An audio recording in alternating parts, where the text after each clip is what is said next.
গত ১ জুন শনিবার ভোট শেষ হবার পরপরই জানা গেল ভারতের প্রধানমন্ত্রী নরেন্দ্র মোদী ধ্যানে বসেছেন।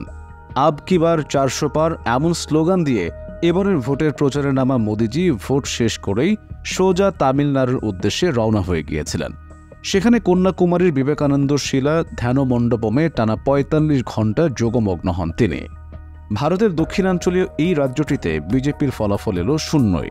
এনডিএ জোট মাত্র একটি আসন পেয়েছে। অর্থাৎ ভোটের ফলাফল থেকে স্পষ্ট, ভোট প্রচারের সময় তামিল আবেগ উস্কে দিয়েও লাভ হয়নি মোদী অমিত শাহদের। কমিশনের তথ্য অনুযায়ী তামিলনাড়ুতে এবারও একপেশে লড়াই হয়েছে। রাজ্যের শাসক দল ডিএমকে দাপট দেখিয়েছে ফলাফলে। তাদের ঝুলিতে গেছে ২২টি আসন। কংগ্রেস পেয়েছে মাত্র ৯টি আসন। ২০১৯ সালের মতো ২টি করে আসন পেয়েছে সিপিএম এবং সিপিআই। বিরোধী জোট ইন্ডিয়ার অন্য ২ শরিক দল একটি করে আসন পেয়েছে এবারের ভোটে।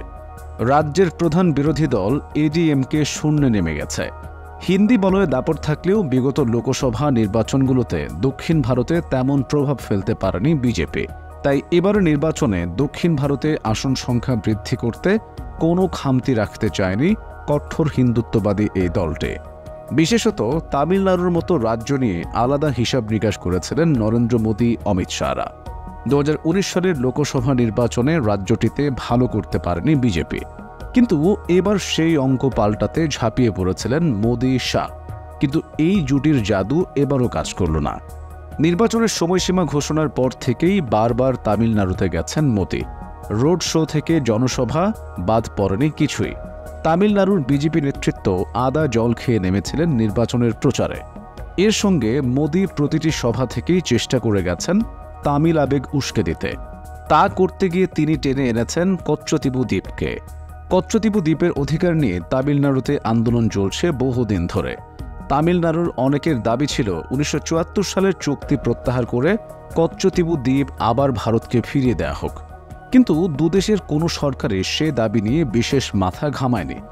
এবারের ভোট প্রচারে সেই আবেগকেই কাজে লাগানোর চেষ্টা করেছিল বিজেপি। সাক্ষাৎকার দিতে গিয়ে মোদী বলেন, ভগবান রামের নাম রয়েছে এমন গ্রামের সংখ্যা তো সবচেয়ে বেশি তামিলনাড়ুতেই। যে সূত্রে রাজনীতিবিদদের একাংশ মনে করেছিলেন তামিলনাড়ুর আঞ্চলিক আবেগ উস্কে দেওয়ার পাশাপাশি হিন্দুত্ববাদী কার্ডও খেলেছেন মোদী। তবে শেষ পর্যন্ত তামিলনাড়ুর মানুষের মনে জায়গা করতে সেখানের আসনে জায়গা করতে পারলেন না। উল্লেখ্য যে ২০১৯ সালের নির্বাচনে ৩৯ আসনের তামিলনাড়ুতে মাত্র একটি আসন পেয়েছিল এনডিএ।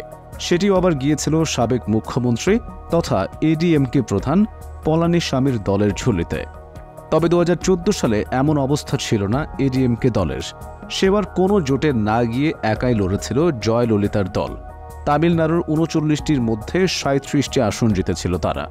তামিলনাড়ুর শাসক দল ডিএমকে ২০১৪ সালে এনডিএ জোটে ছিল, কিন্তু একটিও আসন তারা জিততে পারেনি। সেবার বিজেপি পেয়েছিল একটি আসন, শূন্য ছিল কংগ্রেসও। তবে ২০১৯ সালে জোটের হিসাব পাল্টে যায়।